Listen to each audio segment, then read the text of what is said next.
What I would like to start with is the Daisy experience, the big, exciting release show for your albums that turned into a beautiful celebration of life. I watched it live for all the hours it was on. And as a fan and a viewer, it felt really incredible. Lots of emotions going on there. Um, as you were in that space, have you watched it again? Was it all kind of a blur? How was it No, for you? I haven't watched it again. Yeah, It's a little hard. tough to watch. Yeah, a little bit. Yeah. I catch some clips of the performances on the IG, but the Mhm. whole program, no, I haven't watched it. Yeah. As a fan, though, it was really great to see just that stage getting filled with more and more friends there to celebrate. What was that energy in the room like that night? The energy was beautiful. Mhm. It's something I think, we all in the room had said we hadn't really experienced in such a long time since we were kids. At the same time, it felt like, I mean, it was intended to be the release party, but it ended up turning into obviously a memorial service for Dave. Mhm. So Mhm. it was like that scene in Beat Street, Yeah. and the performance was like Wild Style Part Two, So Yeah. it was like a combination of a scene in both of those movies. So, you know, it was a bittersweet moment. Who was the one human in that room that you hadn't seen in the longest time? Monica Lynch, Monica Lynch? Tommy Boy. Yeah, Yeah. she was the president of Tommy Boy at the time. Yeah. Yeah. That's what Wow. yeah. Everyone showing up. So let's get into why we're really excited to do these interviews. I mean, your catalog finally released on streaming on March 3rd, the digital release. During that show, I think there was a point where maybe you thanked your lawyers for all the work that they had to go through to make this happen. Yeah, I thank my lawyer. I thank, everyone who participated in making this happen. Reservoir Media, everybody who, was on board for the great cause of making sure this catalog got presented to the world. When did the idea of presenting the catalog to the world start? Was it a long time ago? We were pursuing it about 10 years ago when it was under the umbrella of Tommy Boy, but through some struggles, obviously. But once it got into the hands of Reservoir Media, things became a brighter day, a much brighter day.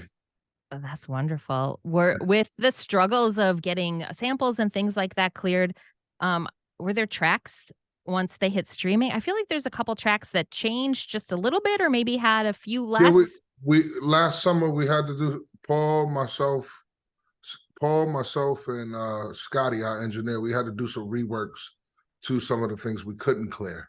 Mhm. So you do hear some minor alterations in some of the songs. So there are some things that are altered. There are some things that are missing because of legal ramifications. What was the most exciting alteration that you got to make? The most cited Like, alteration. yeah, so, I mean, having things drop out from your original music, I feel like would be difficult as an artist, but was there anything that you got to put in and alter that you were actually really excited for? I wasn't excited about altering anything. The truth. I Mhm. wish in a perfect world we could have cleared, been able to clear everything. But certain things just was a little too astronomically expensive to clear. So we found other ways to rework it. Mhm. I would rather leave it up to the audience to see if they could figure it out. Yeah. Yeah. Um, I obviously know the reworks, Mhm. but I'm proud of the rework, the what we were able to achieve. A lot, Yeah. a lot of the nuances we were able to achieve. I'm sad that we had to omit some things. You Mhm. know, Yeah. But, the vinyl quickly arrived at my house. My husband is a huge fan. He's a visual artist, and he credits his life pursuing art to 2 things, The Muppets and all De right, La Soul. all right. I'll rock with that. I'm a Muppet fan, so Oh, big good. big up to your husband. Nice. Yeah, his name is Zori. Alright, what is your favorite Muppet? Oh, Kermit. Kermit? Yeah, yeah, Kermit. Kermit's my Mhm. favorite. Yeah, How come? He's very humble, but he was in charge. He was a leader, not a boss, right? Right. He was more of a, he definitely was a ordained leader. Yeah. Oh Yeah. my gosh. Now I'm picturing a De La and Kermit like collaboration. You know,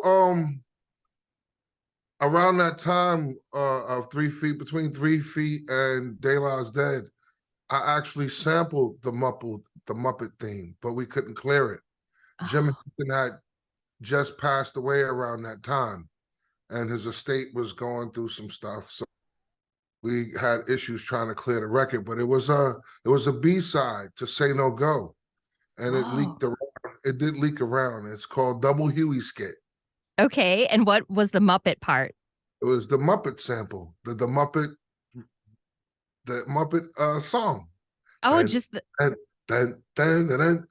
then it was that. oh, It was, it's time to play the music. That one? yes, yeah, Ah, that one. Yeah. oh man. So Yeah. if anyone downloaded that and burned it back in the day when it leaked, like that's gold, right? Oh um my gosh. Questlove has it. He Oh, does. Yeah, he has it. He plays it at parties. It's oh funny. oh my Yeah. gosh, that's wonderful. I'm sure probably Millen knows this, but if he doesn't, I get to share a new fun fact with him. Let's go back and talk about 3 Feet High and Rising, the debut album skits. Like the skits on that are so great. Where did the idea of putting skits on albums come from? Or why was it important for De La to do that? At the time, I didn't think we thought it was important. We were just Fun. silly. We were just it was fun and we Hmm. were silly like that. Um, I think the first time the skits started was when we were in my house and we did Strictly Dan Stucky on a cassette, and I think it had a lot more to do with trying to use some samples at the time before other artists that were coming out around that time. Mm. Also, and just being silly, really Yeah. just being silly. They were coming out good. I mean, Yeah. Strictly Stucky came out good, and then it was Paul who was like, "Yo, we kind of need to keep that going."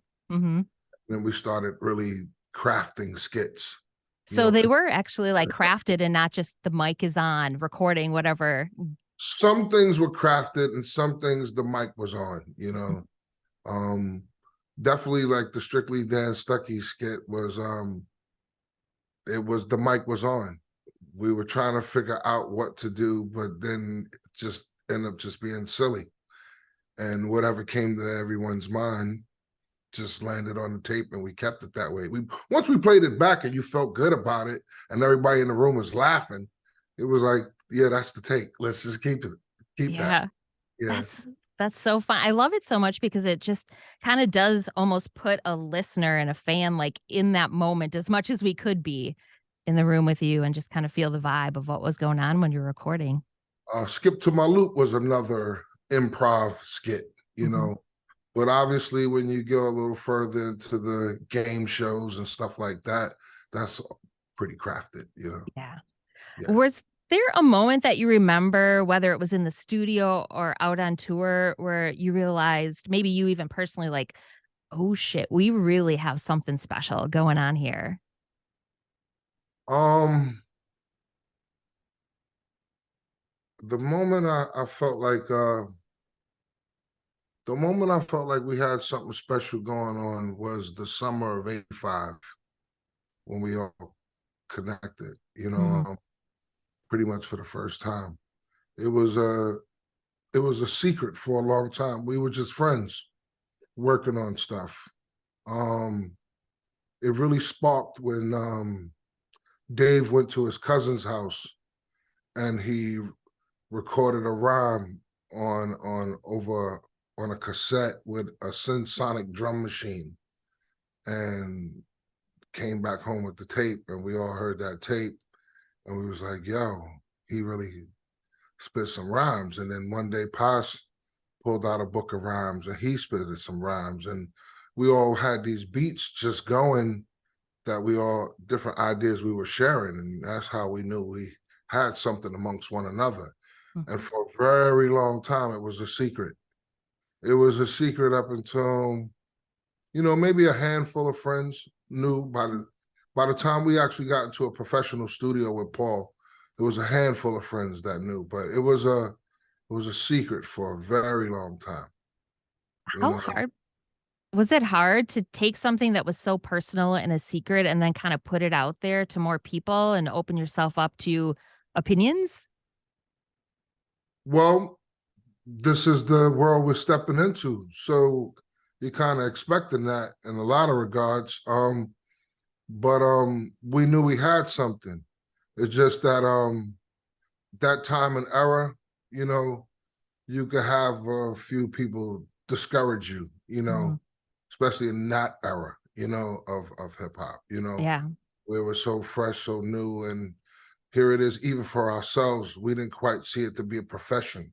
It was just something that was a childhood hobby that turned into a profession, still not knowing it's turned into a profession, but being able to work with somebody like Prince Paul, it's achieving a childhood dream. But yeah, after the dream is over, I'm looking to go back to real life. But the dream became real life, and yeah, and kept going. So I feel blessed that all of that happened the way it happened. yeah. That's magical. For The a other long thing, time. It was very quiet for a very long time. mm, I could say it was secret up until maybe late 1986. did people ask you what you like? Did they have an idea of what you were doing and you just really truly kept it a secret, or you were just doing your own thing in your own bubble? Well, Poss and Dave never really was those MCs that rapped at parties. Mm, So no one had an inkling that could be even happening. I was definitely known for DJing around doing parties and stuff like that. But no one knew I was in the studio. No one knew I mm, was actually trying to create, making hip hop records. that's fun. Do those old first recordings, those tapes, cassette tapes exist still? Do you know where they Yes, they are? do. Paz has the majority of them. He has all of those tapes, pretty much everything from plug tune in on up. Really, little clips of stuff that was done even in Calliope studio. When we first started landing in the studio with Paul, he has everything, Is he everything. the collector? Yeah, pretty much. Yeah, and that Mm, in that aspect for sure. Yeah, I'm the one with the records. mm. How many records do you even have an idea of how many records you have? Enough to have made my mother and my wife sick, and I still get records. You once you buy records like that, I don't think it ever leaves you. No, it doesn't, because there's so many different things to explore, Yeah. and especially behind traveling the world, I've been able to experience so many different cultures and styles of music that I bring it home with me. Yeah. Do you even remember the first record or the first couple records that you had in your collection? I bet you do. First record I ever bought, the first record I ever bought was the Jackson 5 Christmas album. That was the first record, and lost it in the same day. What? And I How? and I cried like a baby. How did you lose it? I had to been about 9 years old around this time. I traveled downtown Brooklyn to well, I forgot, it was Wiz Records and Tapes. Nobody beats the Wiz. Nobody. I traveled downtown the Wiz Records and Tape, bought the Christmas album, took the bus back home, and left it on the bus. Oh Forgot. my I cried like a baby. But my aunt then turned around and she got it for me, like a couple of days before Christmas.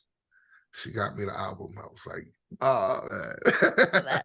But that's the first album I ever bought myself. Yeah. That's wonderful. What kind of chores or work did you have to do to earn the bucks that bought that first album? Oh, I used to sell fruit at a fruit stand down the street from my house. Well, the building I lived in. It was a fruit stand that used to be right outside of junior high school 258 on the corner of Halsey and Marcy. and I used to help the guys sell fruit and vegetables, and across the street I was also sweep hair at the barber shop. Is the barber shop still there? I don't know, to be honest. I haven't been around there in a long time.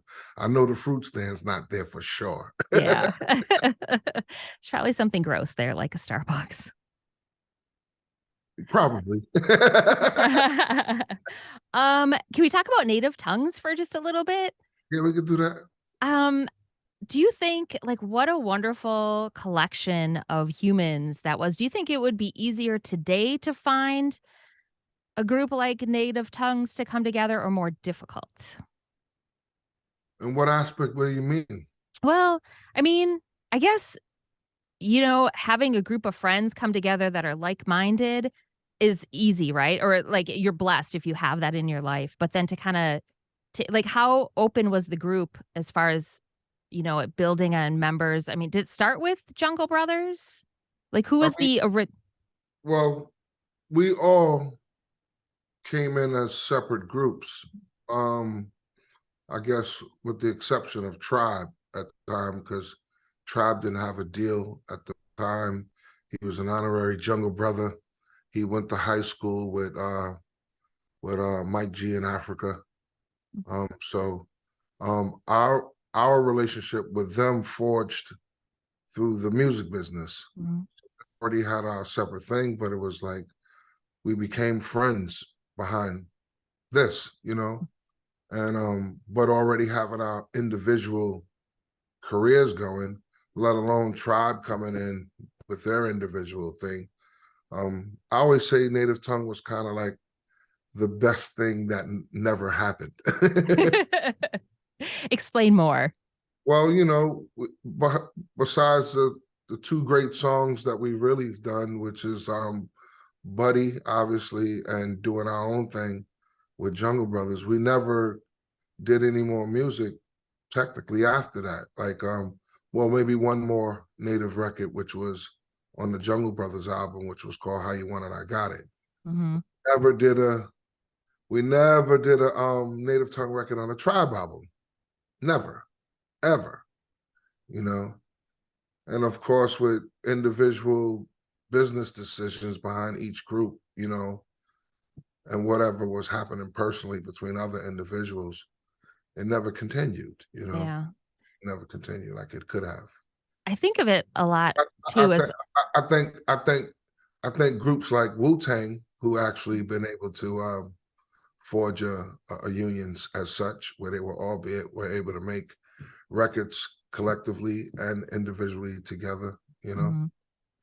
Do you think today it's easier to do that because of the business model, or does the business model kind of always interrupt that a lot?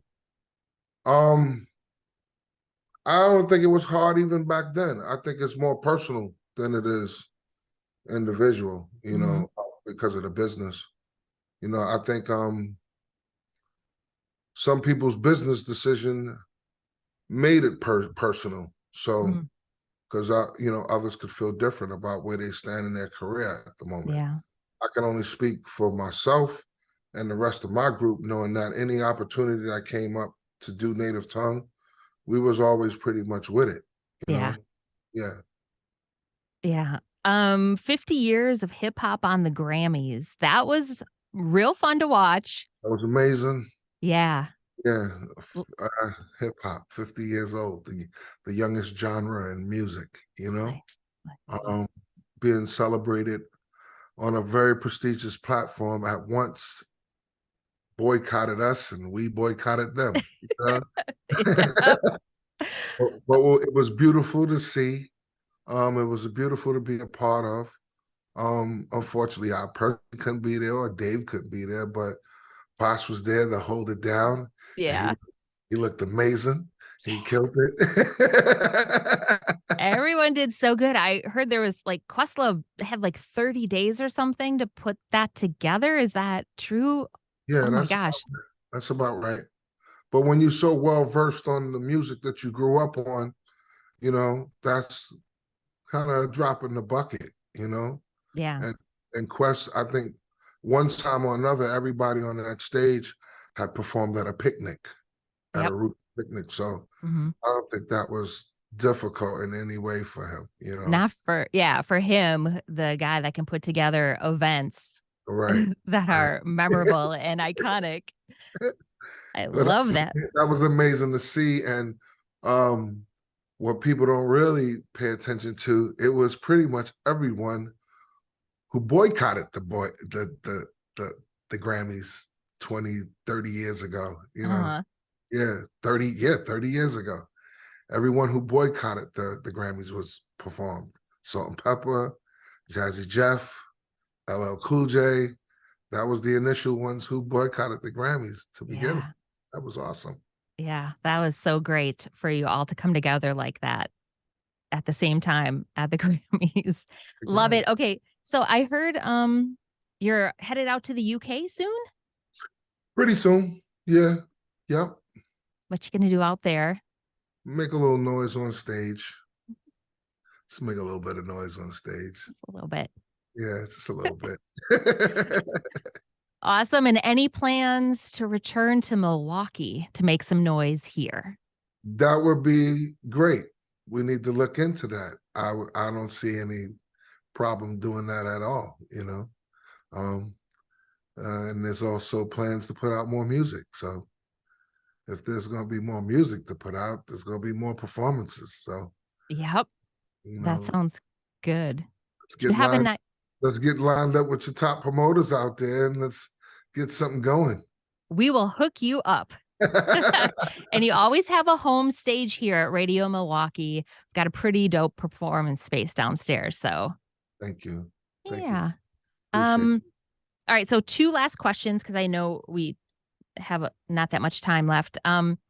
With you on with De La's catalog on streaming now, do you have any idea of do they give you statistics and numbers of how many new fans you've reached, or how do you even gauge like who's listening to De La now that didn't before? Um, we get those statistics. I try not to talk too much about Mhm. statistics. Yeah, Statistics is what hurt the artistry of this music to begin with. true. You I'm know, thinking more like I always young hate fans. I always hated the well, reaching the audience and who's listening, that's always beautiful to know. You Mhm. know, when you're hearing about sales and all of that, I think that should be a private discussion amongst business management, not on the social media platforms or radio, anything like that. Bringing Agree. everybody to your wallet is kind of nuts. Oh yeah, no, and that is not where I was going with that No, question. I know that's not where you were going. You actually asked about statistics on new audience and who's paying it. Yeah. There's definitely been a much younger audience that's really been in tune and learning De La for the first time.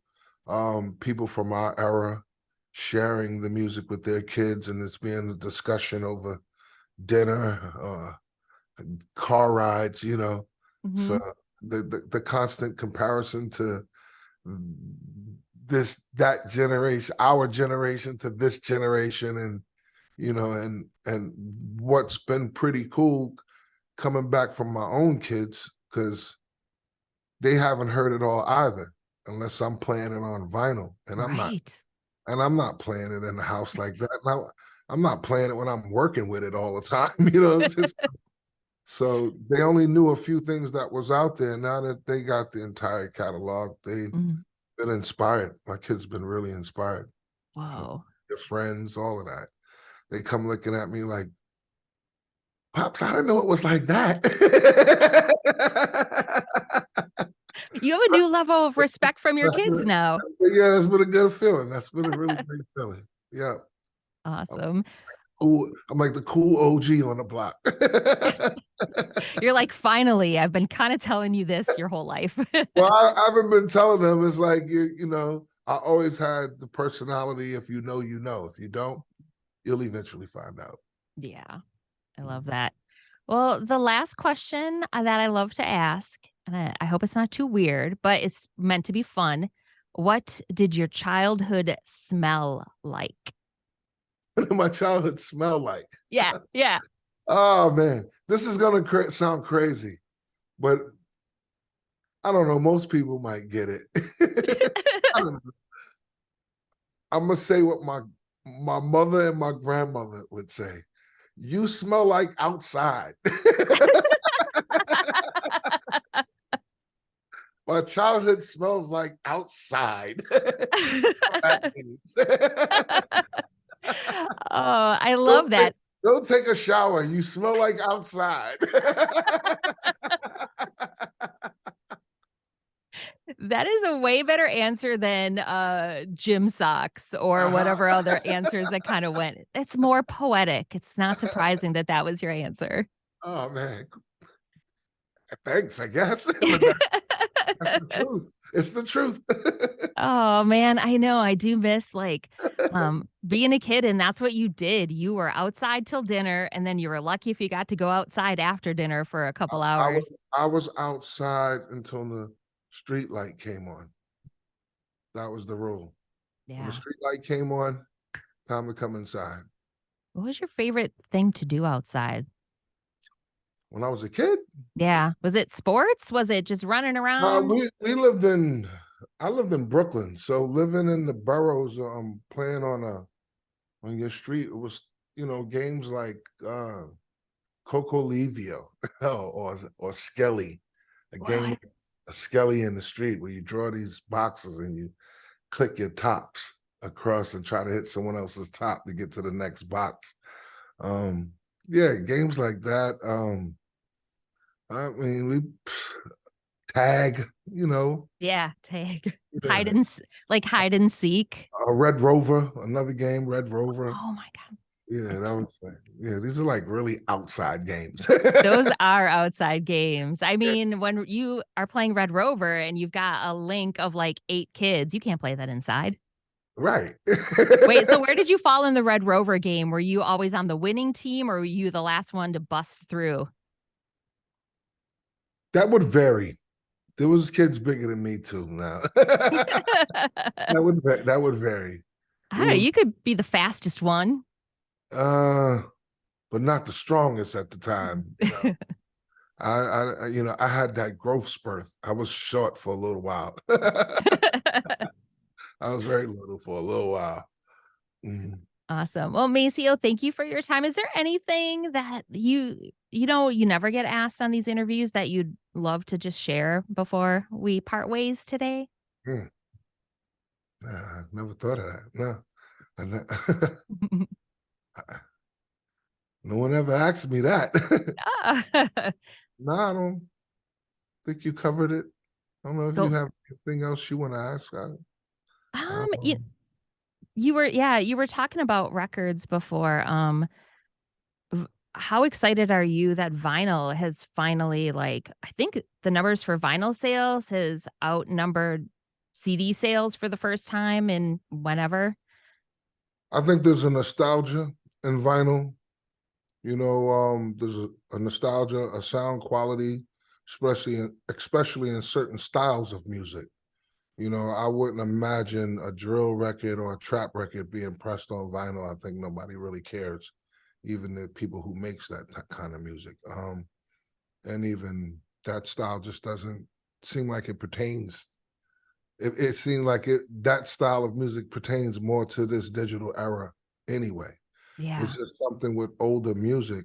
There's an aesthetics, a sound, you know, a essence, Mm, with vinyl that just has a more of an artistic connection. indeed. I recently discovered that there was a very important piece of vinyl that was pressed that actually had 3 sides to it. Do you know what I'm talking about? Would that be us? It blew my mind wide open. Oh my god. How did that even happen? Like, I didn't even know that was possible. What, the double-sided groove you're talking about? Mhm. Yeah. Man, what I have to say is, I would commend at the time. You talking about the single with me, myself, and I.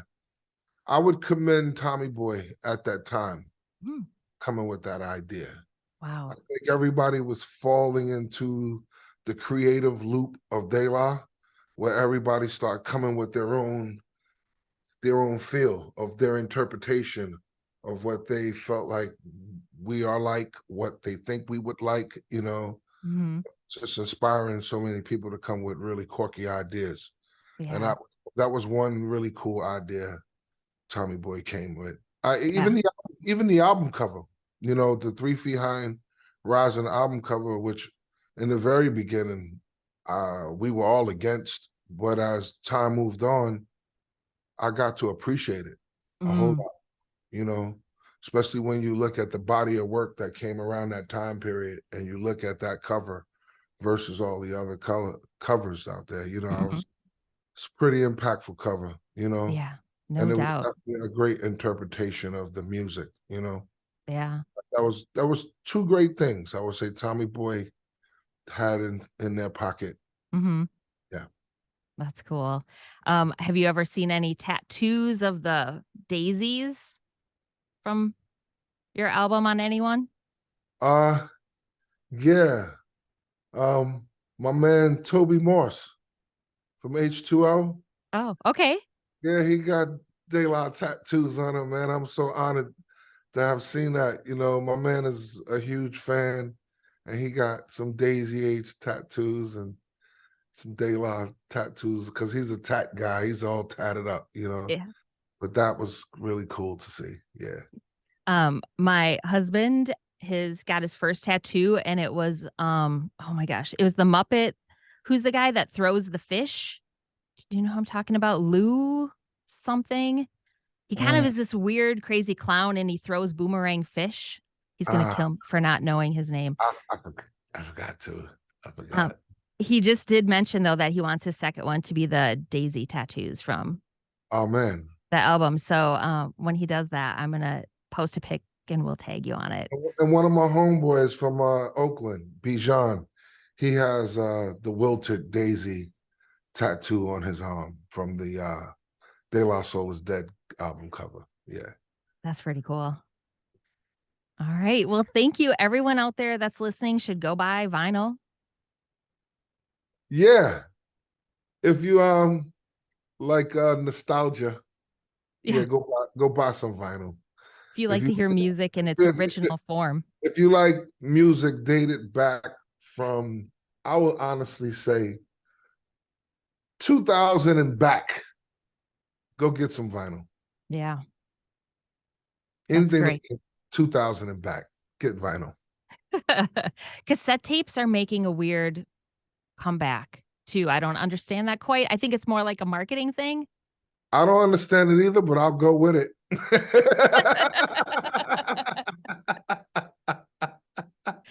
As long as people are buying music in some form.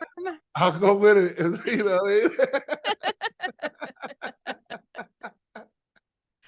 Awesome. Maceo, thank you so much for your time today. I really appreciate it. Likewise. Thanks for the love. I appreciate it as well. Really. You bet. We'll see you in Milwaukee as soon as we can make that happen.